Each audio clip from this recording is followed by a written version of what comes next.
Hello guys, once again. So yes, I made this video. I haven't made this video. I'm starting to make it now. But yeah, when I was making the notes, right? I was making for sine, and I was like, okay, let me make the cosine one and then the tangent one. But then for the sine, I realized something. Yeah, I realized something. Let me share it now. So the sine graph, everything that we're going to talk about here, for the sine graph is the same. Like the same sort of applies, right? For the cosine, Yay. Let me just leave it there. Yeah, yeah. Let me just leave it there. The cos function. Let me just say cos function. Hey. Before I say things that I might, you know, have to be corrected on. Yeah, so the sine function and the cos functions, everything is the same, right? Of course, there's just only one difference, I believe, right? And it's the way in which they are plotted. For example, if say this is my Cartesian plane, right? Let me. So this is yeah. Let me do it like this. All right. So that is my Cartesian plane, and as you can see in this case, I made it so these are my y-axis and this is x-axis. X-axis, and I made it. Yeah, it's from 0 degrees to 360 degrees. So as for sine function, the sine function will go something like this. Move from here to here.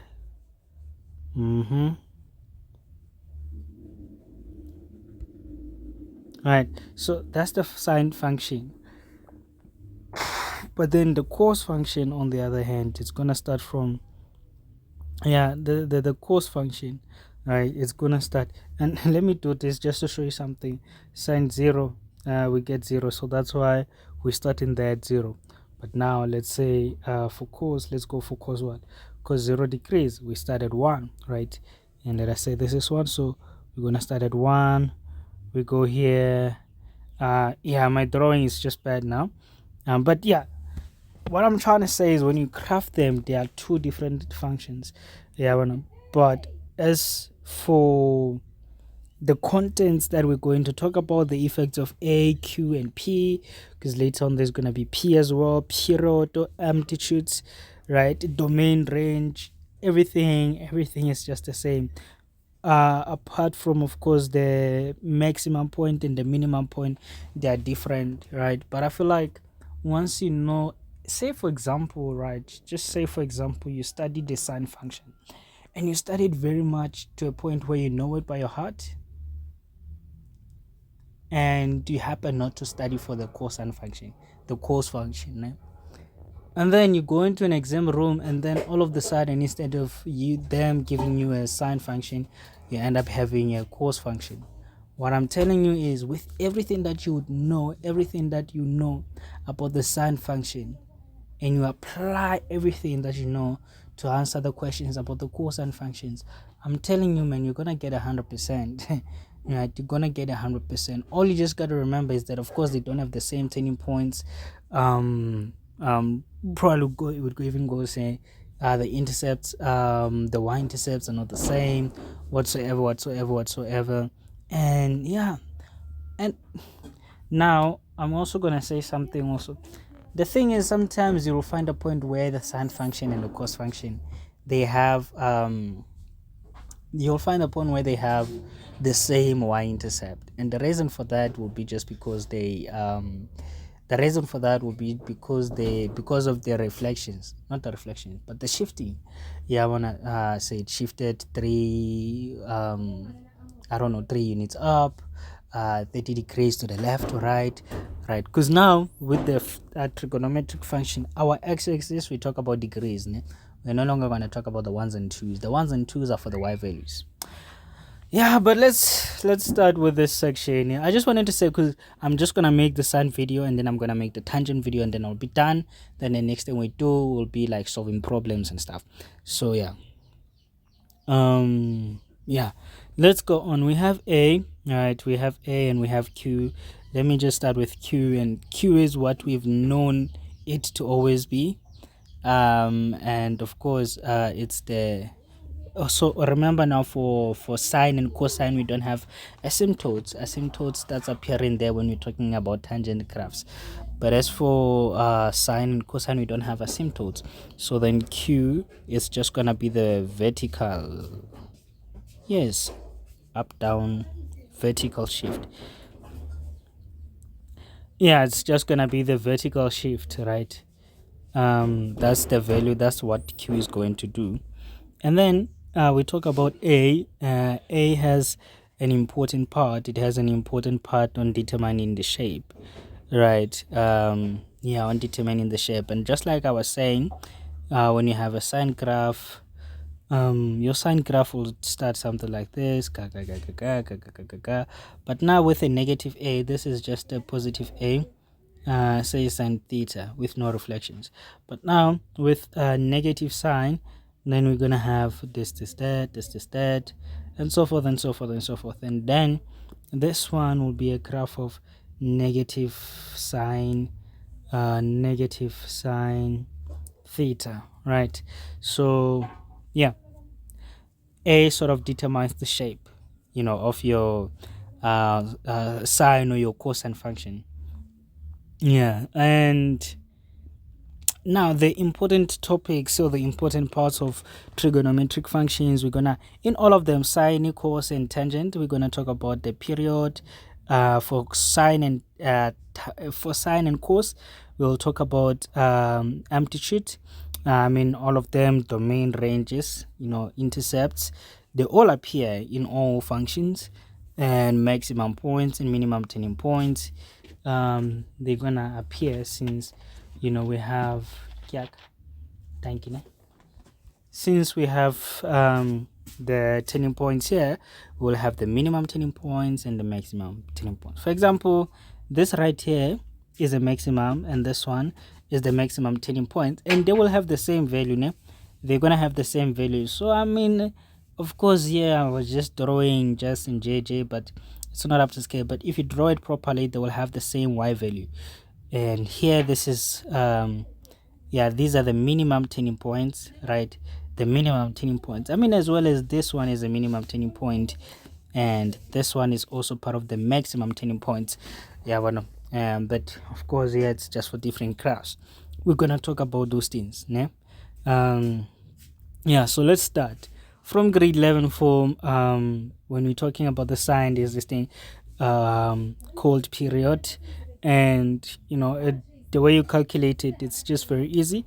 When you have a sine function like this, right, and remember as well, I can say you have also y is equals to cos k theta. The same thing is going to happen when you calculate what?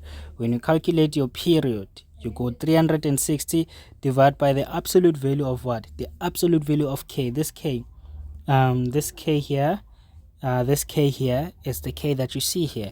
It helps us calculate the period of our tangent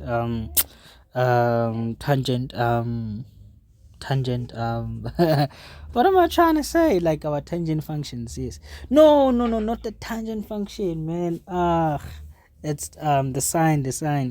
It tells us the period for the sine. Hey bro, like there's just so many words in my mind, and I got them mixed up. Right. And I think, here I'm not gonna do justice to you guys. I should state it. I'm not gonna do justice to you in defining the period. But when I think from my memory, what I remember period is, we deal with the periods there in physics, when you're talking about physics in grade 10, 11, 12 as well. Where we're talking about waves. Yes, no, not 12, but you see where we talk about waves. Oh, we also talk about the amplitudes, of that wave whatsoever, right? And there's a period, and the period is like the number of like turns it will take for it to be like a full cycle. No. For example, what I'm trying to say, like, I don't know. Words are just running away from me. So I'm gonna illustrate it right here. Let me illustrate it here. So in drawing this, I'm starting, this is 1, this is 2, this is 3, this is 4. That is a period. So that's one period. That is one period. So we start here, this is 1, this is 2, this is 3, and this is 4. This is just one period. Right. So what we use to calculate the period here, it's this formula for both sine and cos. We use that formula. And looking at that formula is the absolute value. So your period, of course, is always going to be positive because we use the absolute value. So whatever value you get, it's going to be that, right? And yeah. So now, of course, if you have a k of between 0 and 1, this is going to increase. Now we can just make an example here. 360 divided by the absolute. Where is the absolute value? Let me see. Where is it? So I guess shift. Nice one. So if I say 2, I'm getting 180, but what if instead of 2 I say 1 over 2, right? What am I getting? I'm getting what? 720, so I'm getting a 720 for a number between 0 and 1, but the moment I make a number, I'm just gonna put 0. And the moment I put a number which is greater than 1, so in this case this is 5. This is 5. I will do it properly. This is 5, so I'm getting a number below 360. So it tells me whenever my k is greater than 0, right, the period is going to the period is going to increase. No, it's going to decrease. So here I made increase or decrease. So we just saw that the period is going to increase. So this is increase and this is decrease, right? This is the decrease. So the period is going to decrease. And and also, like, if we go on to the negative values as well, the answer is still going to be the same. If k is smaller than -1, because this is an absolute value. So remember, absolute value is like negative a. Absolute value of negative a is equals to a. So it doesn't matter whether you have a negative or a positive, so long as that value, ignore the sign, so long as the value is above 1. If you ignore the sign, your period decreases. But if the value is between 0 and 1 and you are ignoring the sign, whether it's between 0 and 1 or between 0 and -1, it's gonna increase, right? So okay, cool. We also talk about like functions like this one. Now in this function, you see, what are we doing? We have p, and like I was saying, p simply, we don't have asymptotes here, so it's nothing complicated. So p here, it's gonna be the horizontal shift.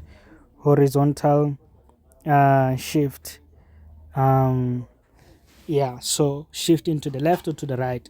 And the same logic of if we have sine theta plus 30 degrees, right? What do we know? We know that this function sine theta, we know this function called sine theta, it shifted how many? 30 degrees where?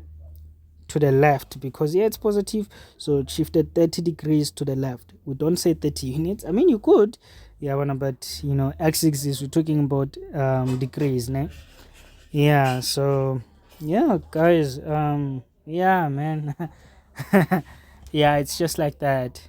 And so the thing is, when you now are plotting the functions like we're going to do here, like, I don't know, man, trigonometry doesn't have much things. And a lot of it is straightforward. We'll see. We're gonna do questions.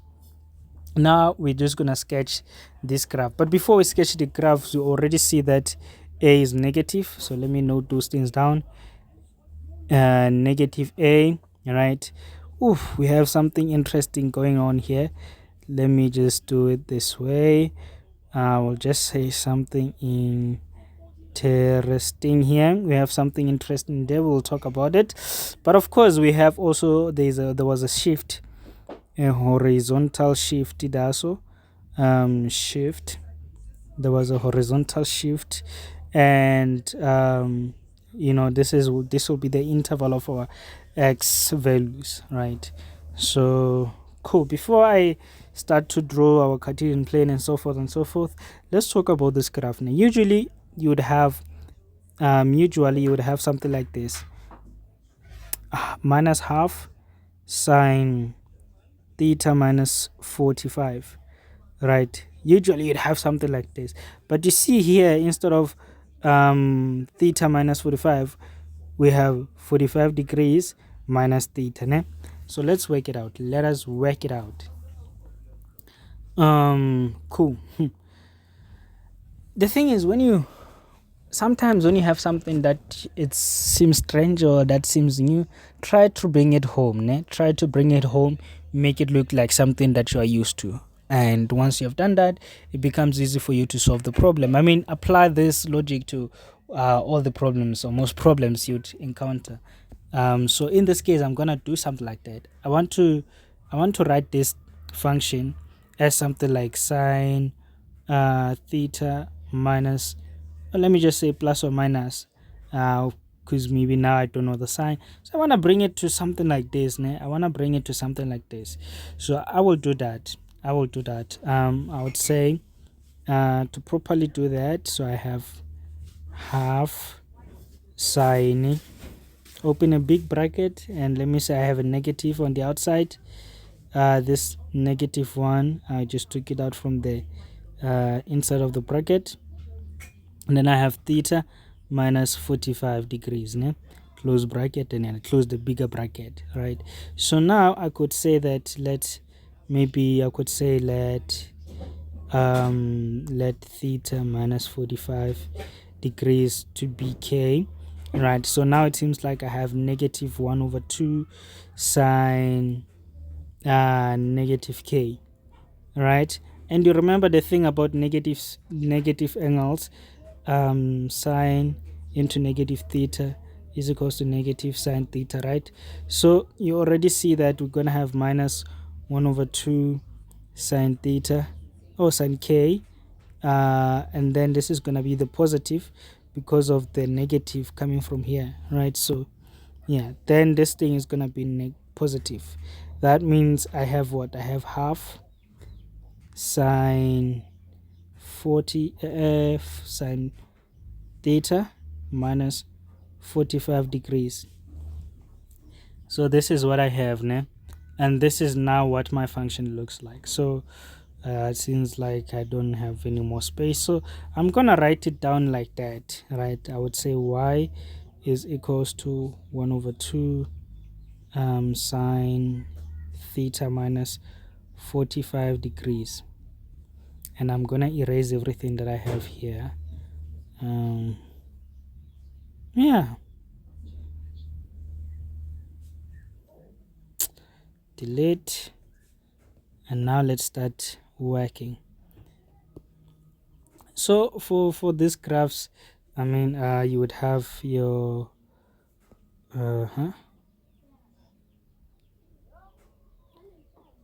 okay,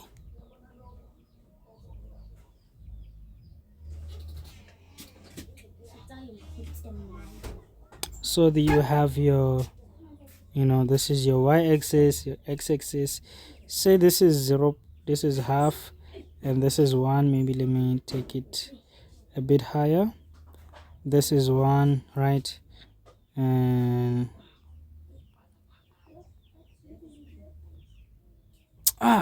something I also forgot to mention, just the a, it also tells us about the amplitude, and the amplitude by definition, it's the distance, yeah. So the amplitude is the distance from the turning point to the to, I want to say to the x-axis now, but that definition is going to be wrong if, say for example, our graph then shifted a couple of units up high. So now say our function looks something like this. It looks something like this. It doesn't crosses the x-axis, right? It's gonna be a problem now because you can't define your amplitude. There's something the distance from your turning point to, yeah. I mean, let me just say that they won't, I doubt they will do they will ask you the definition of an amplitude, but it's just the distance from the turning point to, you know. I think I found a better definition, right? I found a better definition. Let's cook. So this is your function, right? Yeah. So we take the distance, right? The distance from this is point A, right? And this is point B. So you take the distance maybe from the maximum to the minimum point, right? Uh, I will say mini max just for the distance from the minimum to the maximum point divided by 2, right? Yeah, because even if your graph did shift a little bit up or maybe it shifted downwards, then you just take the distance from the maximum point to the minimum point. Yeah, you draw a straight line and you find out the distance, and that distance you divide it by 2 and it's going to give you the amplitude, right? And that distance is given by A. So in this case we know that this is our amplitude. Yeah. So now it's kind of advisable for you to then draw a table with your special angles. So you'd have your degrees, which of course are your x values. You have this, which of course I will give you your y values. And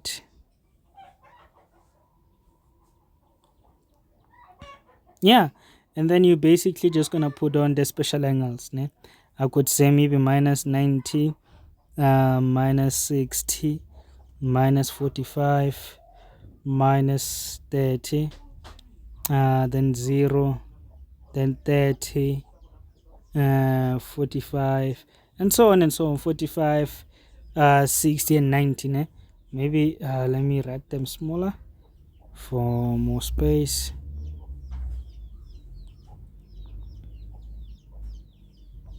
So it's minus 90, minus 60, 45, 30, 0, 30, 45, 60, 90.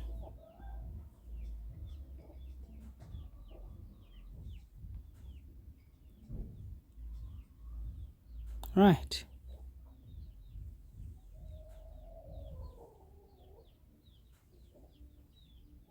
All right. So yeah, now once you have done this, you just go to your calculator. And I mean, by definition, by just looking at the graph and this minus 45, we know that our graph shifted 45 degrees to the right. Ne? But you just go to your calculator, 1/2 sine theta minus 45. Yeah, minus 45. Ne? So we're going to put values here. I would say minus 90. If I put minus 90, I'm getting that. So you could write it as 0.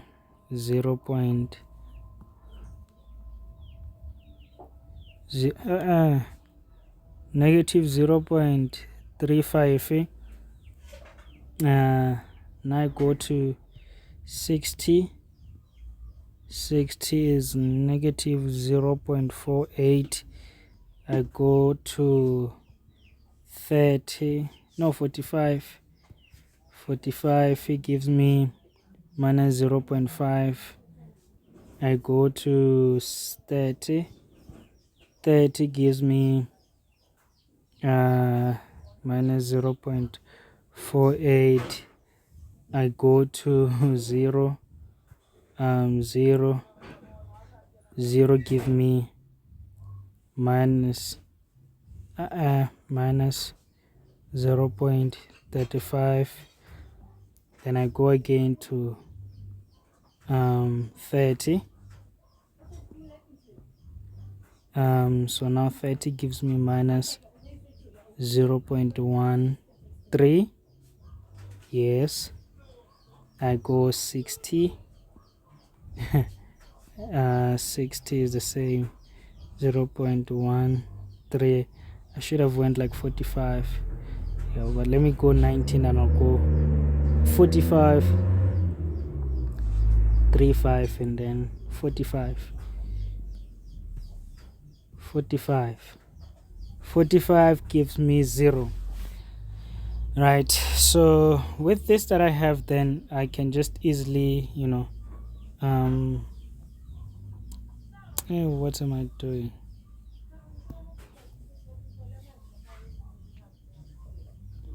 I'm gonna put it a bit up higher. Right, yeah, so this is 0, of course. I'd go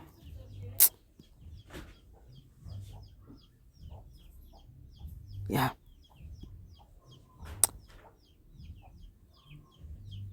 30, 45, 60, 90, minus 30, minus 45, minus 60, minus 90. So this is the range. This is the range that we're given. So now I'm gonna plot this graph. I'm gonna plot this graph at 45. Remember, these are what? These are degrees. These are the degrees. Degrees, degrees, degrees, degrees, degrees. Our thetas are degrees. So at 45 degrees, let me use the purple. At 45 degrees, we were at 0. And then at 60 degrees here, it was, say maybe this is, no, let me say this is 1. This is right here, this is 0.5, and this is 1. So yeah, so sorry, that being said, here it's 0.13, so it will be something here, and then I have 3.5, which will be something here. All right, then if I go 30 degrees, it's minus, so this is 0.5, so 30 degrees, I will erase it. 30 degrees minus 1.3 will be someone here. 0 degrees, it's 35, so it will be somewhere here. And this 30 degrees will be closer, a little bit closer to 2.5, and then here it will be exactly at 0.5. Right, perhaps let me put it a bit higher. This one as well a bit higher, and then we are here at at minus 60. We are here at minus minus 90 there. Minus 90, it's 35. So we are here. So then in terms of plotting this graph, you'd go like this, right? This will be the turning point, and then we start going up. We start going up. We start going up. We start going up. Hey, yeah, yeah, hey. Yeah, but it's not looking nice. It's not looking nice. But just this is how you would graph it, and I will say, like, here the most important points may be like just indicating your intercepts, and of course you will name your graph. G of x is equals to half sine theta minus 45 degrees, and yeah, you are basically done with graphing this graph. So for the sines and the cosine, I would say just try to, you draw your table, put down your special angles, and you use your special angles to find the values of x and y's, and then you just plot it, right? You just plot it. I could tell that the turning point or the minimum is gonna be 0.5. The maximum point here is gonna be probably after 90 degrees. It's gonna be y is equals to 0.5. This is minus 0.5, and also this agrees with what I was saying when I was saying that my amplitude is 1/2, which is 0.5. Yeah, so if your graph didn't shift vertically up or down, you know that your value of amplitude is going to be the turning point. If it's positive, that will be the maximum turning point, and if the value is negative, that will be the minimum turning point. Yeah. So now I go back to what I said earlier, that everything that I said applies to the sine graph and the cosine graph. I was talking about the sine, but the same would apply for the cosine graph. The cos graph. And then of course, once we talk about the period, we did talk about the period, I did say something about the amplitudes. As for the domain and the range, when sometimes they will give you a strict domain to say make this calculation with this function, and they will define that functions between minus 90 degrees and positive 90 degrees. But sometimes it will be minus 360 to positive 360 degrees. Sometimes it's from 0 degrees to 360 degrees. So that will be the domain, which is the value of x values, or which will be x values at which the function is defined. And as for the y values will just be from the maximum turning point to the minimum turning point. That's going to be the range, right? So the range is always going to be from where? It's going to be from we could say from the mean to the max, right? From the let me not say minus, from the minimum turning point to the maximum turning point, right? That's always going to be the range for both sine and cos, right? For both sine and cos. And then intercepts, you're gonna use a little bit of trigonometry sometimes, solving them or do problems. So this is I think I'm done with this trigonometric functions for sine and cos, and in the next video I'll be talking about tangent. But it's done.